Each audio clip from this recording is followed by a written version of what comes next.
Choose English tips. Let choose English ടിപ്സിലേക്ക് എല്ലാ PSC ഉദ്യോഗാർത്ഥികൾക്കും സ്വാഗതം. ഇന്നത്തെ നമ്മുടെ ക്ലാസ്സിൽ നമ്മൾ പഠിക്കാൻ പോകുന്ന SCERT 10th സ്റ്റാൻഡേർഡിന്റെ അവരുടെ ടെക്സ്റ്റിനെ ബേസ് ചെയ്തുള്ള ക്ലാസ് തന്നെയാണ്. അപ്പോൾ അതിനകത്ത് നമ്മുടെ സിലബസുമായിട്ട് വളരെ ഇമ്പോർട്ടൻ്റ് ആയിട്ട് കിടക്കുന്ന ഒരു പാർട്ട് കണ്ടു. അപ്പോൾ ഞാൻ ഓർത്തു നമുക്ക് ഇന്ന് അത് പഠിക്കാമെന്ന് വിചാരിച്ചു. ഓക്കെ, അങ്ങനെയാണ് ഞാനിത് സെലക്ട് ചെയ്തത്. അപ്പോൾ നമുക്ക് സമയം കളയാതെ ക്ലാസ്സിലേക്ക് പോകാം. രാവിലെയാണ് ടൈം, വളരെ പഠിക്കാനായിട്ട് നമുക്ക് വളരെ എനർജി തോന്നുന്നൊരു ടൈമാണ് അല്ലേ. അപ്പോൾ നമുക്ക് സമയം കളയാതെ ഡയറക്റ്റ് പഠിത്തത്തിലേക്ക് തന്നെ പോവാം. അപ്പോൾ ഞാൻ ഈ സെൻറ്റൻസ് ഒന്ന് വായിക്കാവേ. If you spare a few minutes with me, I can convey the message. If the surgeon refused to obey, the man would go to the prison. ഞാൻ രണ്ട് വുഡ് എഴുതിയിട്ടുണ്ട്, sorry. Man would go to prison. If I had prepared well, I would have performed well in this stage. ഈ സെന്റൻസുകളിലൊക്കെ നിങ്ങൾ ശ്രദ്ധിച്ചു കാണും. First sentence if you had spare A few minutes with me, അതിനുശേഷം ഞാൻ എന്താ ഇവിടെ ഒരു കോമ ഇട്ടിട്ടുണ്ട്. I can convey the message. Next, if the surgeon refused to obey, the man would go to prison. അവിടെയും obey കഴിഞ്ഞ് നമ്മൾ എന്ത് ചെയ്തിട്ടുണ്ട്, ഒരു കോമ ഇട്ടിട്ടുണ്ട്. If I had prepared well, I would have performed well in the stage. അപ്പോൾ ഇത് കണ്ട സമയത്ത് നിങ്ങൾക്ക് മനസ്സിലായി കാണും, ഇതിനകത്ത് രണ്ട് ക്ലോസ് ഉണ്ട്. ഒന്ന് ഇഫ് ക്ലോസ് ആണ്, മറ്റൊന്ന് മെയിൻ ക്ലോസ് ആണ്. ഇഫ് ക്ലോസിനെ കണ്ടീഷണൽ ക്ലോസ് എന്ന് വിളിക്കും, മെയിൻ ക്ലോസിനെ മെയിൻ ക്ലോസ് എന്ന് വിളിക്കും. അപ്പോൾ ഞാൻ ലെറ്റ് ചൂസ് എഡ്യൂ ടിപ്സിൽ ഇത് വളരെ വ്യക്തമായിട്ട് എടുത്ത് തന്നിട്ടുണ്ട്.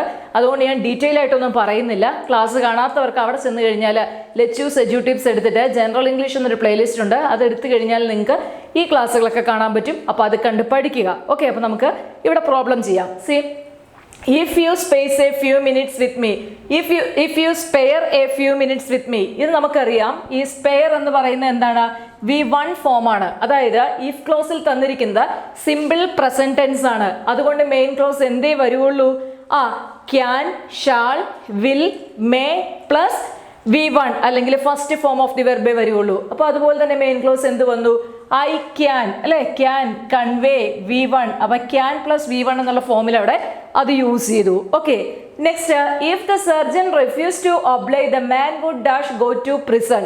ഇവിടെ നോക്കിയേ, ഇഫ് ദ സർജൻ റെഫ്യൂസ്ഡ് അല്ലെ, റെഫ്യൂസ്ഡ് എന്നുള്ളതാണ് മെയിൻ വെർബ്. ഇത് സെക്കൻഡ് ഫോം ഓഫ് ദി വെർബാണ്. മെയിൻ ക്ലോസ് നോക്കിയേ, the man would go to prison അല്ലെ, വുഡ് പ്ലസ് V1 ആണ് വന്നത്. അപ്പം ഇഫ് ക്ലോസിനകത്ത് നമുക്ക് തരുന്നത് സിമ്പിൾ പാസ്റ്റ് ആണെന്നുണ്ടെങ്കിൽ main clause would or should or could or might plus V1 എന്ന ഫോമിൽ വന്നിരിക്കും. ഇതൊക്കെ ആ ക്ലാസ്സിൽ ഞാൻ വിശദമായിട്ട് പറഞ്ഞിട്ടുണ്ട് കേട്ടോ. അപ്പോൾ അറിയത്തില്ലാത്തവർ അത് കണ്ടാൽ മതി. Next, if I had prepared well, I would have performed well in the stage. ഇവിടെ നോക്കിയേ, if I had prepared, had plus അതിനുശേഷം വന്നിരിക്കുന്ന prepared V3, has, have, had, ഇവയ്ക്ക് ശേഷം എപ്പോഴും V3 വരുള്ളൂ. ദെൻ ഇവിടെ നോക്കിയാൽ main clause would have performed, would have plus V3 form of the verb. Okay, ഇപ്പം ഇത്രയും കാര്യങ്ങൾ ശ്രദ്ധിക്കുവാണെങ്കിൽ ഇതുപോലുള്ള ക്വസ്റ്റ്യൻ നിങ്ങൾക്ക് വളരെ സിമ്പിളായിട്ട് ആൻസർ ചെയ്യാവുന്നതേ ഉള്ളൂ. നിങ്ങൾ ഇനിയൊന്ന് ബോർഡിലേക്ക് നോക്കുകയാണെന്നുണ്ടെങ്കിൽ നിങ്ങൾക്ക് ഒരു 6 ക്ലോസ് കാണാനായിട്ട് സാധിക്കും. അതായത് സെന്റൻസ് അല്ല, സെന്റൻസ് ആവണമെങ്കിൽ എന്ത് വേണം, സബോർഡിനേറ്റ് ക്ലോസും മെയിൻ ക്ലോസും ഉണ്ടായിരിക്കണം. ഈ തന്നിരിക്കുന്നതിനകത്ത് എന്ത് മാത്രമേ ഉള്ളൂ, ഇഫ് ക്ലോസ് മാത്രമേ തന്നിട്ടുള്ളൂ, മെയിൻ ക്ലോസ് തന്നിട്ടില്ല. അപ്പോൾ ക്വസ്റ്റ്യൻ ഇതാണ്, മെയിൻ ക്ലോസ് ആഡ് ചെയ്യാനാണ് പറഞ്ഞിരിക്കുന്നത്, എന്നിട്ട് അതിനെ സെന്റൻസ് ആക്കുക. ഓക്കെ, അപ്പോൾ ഫസ്റ്റ് ക്വസ്റ്റ്യൻ നോക്കി, if you had enough money. അപ്പോൾ ബാക്കി നമ്മൾ മെയിൻ ക്ലോസിൽ എന്താണ് ചെയ്യേണ്ടത്, ഇവിടെ നമ്മൾ നോക്കുമ്പോൾ അറിയാം, വെർബ് നോക്കുക. വെർബ് നോക്കുമ്പോൾ എന്താണ്, ഹാഡ് ആണ് സംഭവം, ഇഫ് ക്ലോസ് ആണെന്ന് മനസ്സിലായി. ഹാഡ് എന്ന് പറയുന്ന V2 ഫോം ഓഫ് ദി വെർബാണ്. പലർക്കും ഇപ്പോൾ സംശയം തോന്നാം, അത് V3 അല്ലേ, അതായത് പാസ്റ്റ് പെർഫെക്റ്റ് ആണോ എന്നൊക്കെ സംശയം തോന്നാം. അങ്ങനെയുള്ളവർ ലെറ്റ് ചൂസ് എഡ്യൂ ടിപ്സിൽ പോയിട്ട് ഇഫ് ക്ലോസിന്റെ ക്ലാസ് ഒന്ന് കണ്ടു നോക്കിക്കഴിഞ്ഞാൽ ക്ലിയർ ആവും. ഓക്കെ, അപ്പം if you had enough money അല്ലെ, നിനക്ക് ധാരാളം പണം ഉണ്ടായിരുന്നെങ്കിൽ നീ എന്ത് ചെയ്തേനെ, യു വുഡ് ഹെൽപ്പ് മീ അല്ലെ. ഇപ്പൊ നമുക്ക് പറയാം, നിനക്ക് ധാരാളം പണം ഉണ്ടായിരുന്നെങ്കിൽ നീ എന്നെ എന്ത് ചെയ്തേനെ, സഹായിച്ചേനെ എന്ന് പറയാം. You would help me. See, അപ്പൊ നമ്മൾ ഇഫ് ക്ലോസിൽ സിമ്പിൾ പാസ്റ്റ് ആയപ്പോൾ മെയിൻ ക്ലോസ് എന്ത് ചെയ്തു, വുഡ് പ്ലസ് V1 എന്നുള്ള ഫോമിലേക്ക് എഴുതി. Next, I will come.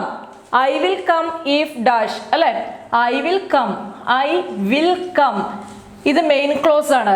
I will come അല്ലെ, ഇഫ് എങ്ങനെയാണെങ്കിൽ അപ്പൊ സബോർഡിനേറ്റ് ക്ലോസ് ആണ് നമുക്ക് വേണ്ടത്, അല്ലെ ഇഫ് ക്ലോസ് ആണ് ചെയ്യേണ്ടത്.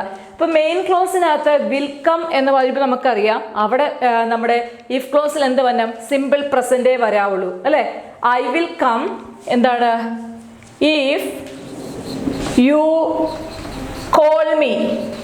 കോൾ എന്ന് പറയുന്ന V1 ഫോം ആണ് അല്ലേ? I will come if you call me. Next, if you had informed me. If clause ആണ്. ഹാഡ് ഇൻഫോംഡ് പാസ്റ്റ് പെർഫെക്റ്റ് ആണ്, അതുകൊണ്ട് main clause would have plus V3 വേണം. If you had informed me, നീ എന്നെ അറിയിച്ചിരുന്നെങ്കിൽ എന്ത് ചെയ്തേനെ? I would have reached in time അല്ലേ? ഞാൻ സമയത്ത് തന്നെ അങ്ങ് വന്നേനെ, സമയത്തിനുള്ളിൽ എത്തിയേനെ. I would have reached past perfect if ക്ലോസിൽ വന്നപ്പോൾ അവിടെ നമ്മൾ would have plus V3. Next, if she comes അല്ലേ? If she comes if clause ആണ്. കംസ് അതായത് എന്താ വരുന്നത്? പ്രസന്റ് ഫോം ആണ് അല്ലേ? അപ്പൊ നമ്മൾ എന്ത് വന്ന മെയിൻ ക്ലോസിൽ? Will, shall, can, may plus V1. If she comes she will bring it. She will bring first form ആണ്. If she comes she will bring it. Next, if he had known about it. If he had known about it. had known past perfect ആണ്. So നമുക്ക് അവിടെ എന്ത് വേണം? would have plus V3 വേണം അല്ലേ? If he had known about it he would have told me. If he had known about it he would have told me. Next, if they tried. If they tried V2 simple past ആണ്. If they tried they would get it. If they tried they would get it. would plus V1. അപ്പോൾ ഇങ്ങനെയാണ് നമ്മൾ ഈ exercise ചെയ്യുന്നത്. അപ്പോൾ നിങ്ങൾക്ക് ഇത് അറിയത്തില്ലെങ്കിൽ lettuce edu ടിപ്സിൽ പോവുക, ഇഫ് ക്ലോസിന്റെ ക്ലാസ് എടുത്ത് വെച്ച് കാണുക, അതിനുശേഷം ഇത് കാണുക. അപ്പോൾ വളരെ ക്ലിയർ ആയിട്ട് ചെയ്യാവുന്നതേ ഉള്ളൂ. നെക്സ്റ്റ് 10th സ്റ്റാൻഡേർഡിന്റെ പുസ്തകത്തിൽ കിടക്കുന്ന നമുക്ക് പഠിക്കേണ്ടതായിട്ടുള്ള ഒരു ഭാഗമാണ് no sooner than. Okay, no sooner than. ഈ നോ സൂണർ ദാൻ നമ്മളോട് മിക്കവാറും ചോദിക്കുന്ന നോ സൂണർ വെച്ചൊരു സെന്റൻസ് വരും, എന്നിട്ട് 4 ഓപ്ഷൻ തരും. 4 ഓപ്ഷനകത്ത് ഒന്നില്ലെങ്കിൽ ദാനിൽ തുടങ്ങുന്ന ഒരു സെന്റൻസ് കാണും, അല്ലെങ്കിൽ വെന്നിൽ തുടങ്ങുന്ന സെന്റൻസ് ആയിരിക്കും, അങ്ങനെ എന്തെങ്കിലുമൊക്കെ തരും. ഓക്കെ, അങ്ങനെയൊക്കെയാണ് ചോദിക്കാറുള്ളത്. അപ്പൊ ഇവിടെ നോക്കിയേ, no sooner had the surgeon banged the door than he saw the doctor hurriedly coming down. Okay, ഇപ്പൊ നോ സൂണറിന്റെ കൂടെ എപ്പോഴും എന്തേ വരുള്ളൂ? ദാൻ ആണ് വരുന്നത്. THAN ദാൻ, ദെൻ അല്ല കേട്ടോ, ദാനേ വരുള്ളൂ. നോ സൂണർ ദാൻ, അത് ആദ്യം പഠിച്ചു വെക്കുക. No sooner than. ഓക്കെ, ഇനി നോ സൂണർ ദാൻ നമ്മൾ എന്തിനാ യൂസ് ചെയ്യുന്നത്? 2 ഇവന്റ് പാസ്റ്റിൽ നടന്നു. ഓക്കെ, ആദ്യം നടന്ന ഇവന്റിന് മുൻപായിട്ട് നമ്മൾ എന്ത് ആഡ് ചെയ്യണം? നോ സൂണർ ആഡ് ചെയ്യണം. സെക്കൻഡ്, അത് തുടർന്ന് ഉടനെ സംഭവിച്ച വേറൊരു ഇവന്റ്, രണ്ടാമത് നടന്ന ഇവന്റിലാണ് നമ്മൾ എന്ത് യൂസ് ചെയ്യുന്നത്? ദാൻ യൂസ് ചെയ്യുന്നത്. ഇനി അടുത്തത് നോക്കിയേ, no sooner had I reached the station than the train left അല്ലേ? No sooner than the train left. Next, no sooner did I reach the station than the train left. Okay, no sooner than. ഈ sentence വായിക്കുമ്പോൾ ഒരുപക്ഷെ നിങ്ങൾക്ക് മനസ്സിലാവും, no സൂണറിന് ശേഷം ആരുണ്ട്? Had വന്നിട്ടുണ്ട്. Second കേസിലും നോ സൂണർ ഹാഡ്, തേർഡ് കേസിൽ ഡിഡ്. അപ്പൊ നോ സൂണറിനെ ഫോളോ ചെയ്തുകൊണ്ട് ഒന്നുകിൽ ഹാഡ് കാണും അല്ലെങ്കിൽ ഡിഡ് കാണും. അപ്പൊ ഹാഡും ഡിഡും വരുമ്പോൾ ചെറിയൊരു വ്യത്യാസമുണ്ട്. ഹാഡ് വരുമ്പോൾ എന്താണ്? No sooner had the surgeon banked അല്ലെ? ഹാഡിന് ശേഷം എന്തേ വരുള്ളൂ? V3 ഫോം ഓഫ് ദി വെർബേ യൂസ് ചെയ്യുള്ളൂ. No sooner had I reached the station, ഹാഡിന് ശേഷം എന്താ വന്നേ? V3 ഫോം യൂസ് ചെയ്യുന്നു. ഇവിടെ നോക്കിയേ, no sooner did I reach അല്ലെ? ഡിഡിന് ശേഷം V1 ഫോം. ഇത്രയേ ഇവിടെ വ്യത്യാസമായിട്ട് മനസ്സിലാക്കാനുള്ളൂ. ഓക്കെ, ഇതൊക്കെ പലതവണ നിങ്ങൾ പഠിച്ചിട്ടുള്ള ഗ്രാമറാണ്. ഇവിടെ ഞാൻ SCERT ഇംഗ്ലീഷ് എടുക്കുന്നതുകൊണ്ട് ഒത്തിരി ഡീറ്റെയിൽ ആയിട്ട് പോകുന്നില്ല, ഇങ്ങനെ പറഞ്ഞു പോകണം. അപ്പം മനസ്സിലാക്കേണ്ട ഇത്രയേ ഉള്ളൂ. നോ സൂണറിന് ശേഷം എപ്പോഴും എന്തേ വരുള്ളൂ? ദാനേ വരുള്ളൂ. നോ സൂണർ എപ്പോഴും യൂസ് ചെയ്യുന്നത് ആദ്യം നടന്ന ആക്ഷന് മുമ്പിലായിരിക്കും, അതേ തുടർന്ന് നടന്ന ആക്ഷനിലാണ് ദാൻ യൂസ് ചെയ്യുന്നത്. ഇപ്പം നോ സൂണറിനെ ഫോളോ ചെയ്ത് ഒന്നില്ലെങ്കിൽ ഹാഡ് കാണും അല്ലെങ്കിൽ ഡിഡ് കാണും. ഓർത്ത് വെച്ചോണം, ഹാഡ് വന്നു കഴിഞ്ഞാൽ എന്തുണ്ടാവണം? V3 വെർബ് ഫോം യൂസ് ചെയ്യണം. അതായത് വെർബ് V3 ആയിരിക്കും, അതായത് പാസ്റ്റ് പാർട്ടിസിപ്പിൾ ഫോം ആയിരിക്കും വെർബിന്റെ യൂസ് ചെയ്യുന്നത്. ഇനി ഡിഡ് ആണെങ്കിൽ എന്ത് വേണം? പ്രസന്റ് ഫോം ആണ്, അല്ലെങ്കിൽ V1 ഫോം യൂസ് ചെയ്യണം. നെക്സ്റ്റ് നോക്കിയേ, no sooner had we heard the sound than we rush to the spot. ഇവിടെ നമുക്ക് നോ സൂണറും ഉണ്ട് ദാനും ഉണ്ട്. ഓക്കെ, അപ്പൊ ടെക്സ്റ്റ് ബുക്കിൽ കുട്ടികളോട് പറഞ്ഞിരിക്കുന്ന ഹാഡിന് പകരം ഡിഡ് ആഡ് ചെയ്ത് ചെയ്യാനാണ് പറഞ്ഞിരിക്കുന്നത്. അപ്പൊ നമുക്ക് ഹാഡ് വരുമ്പോൾ എന്ത് വരും? V3 form of the verb വരും എന്നറിയാം. ഡിഡ് ആണെങ്കിൽ എന്ത് ചെയ്യണം? V1 വരണം അല്ലെ? അപ്പൊ എന്താ വരിക?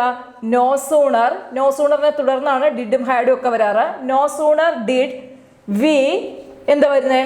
ഹിയർ ദി സൗണ്ട് അല്ലേ? No sooner did we hear the sound. പിന്നെ എന്താ വരിക? Than we rushed to the spot. Okay, than we rush to the spot. ഹാഡും ഡിഡും വരുമ്പോഴുള്ള വ്യത്യാസം മാത്രം നോട്ട് ചെയ്യുക. Next, no sooner did she finish the project than she started a new one. ഇവിടെയും നോ സൂണറും ദാനും ഒക്കെ ഓക്കെയാണ്. പിന്നെന്താ? ഡിഡ് ചേഞ്ച് ചെയ്തിട്ട് ഹാഡ് ആക്കാനാണ് ആവശ്യപ്പെട്ടിരിക്കുന്നത്. അപ്പോൾ എന്ത് വരും? നോ സൂണറിനെ തുടർന്ന് എന്ത് വരണം? ഡിഡ് അല്ലെങ്കിൽ ഹാഡ് വരണം. No sooner had she. ഇനി വെർബിന്റെ എത്രാമത്തെ ഫോമാ വരണ്ടേ? V3 വരണം അല്ലേ? Finish, finished, finished. അപ്പം no sooner had she finished the project than she started a new one.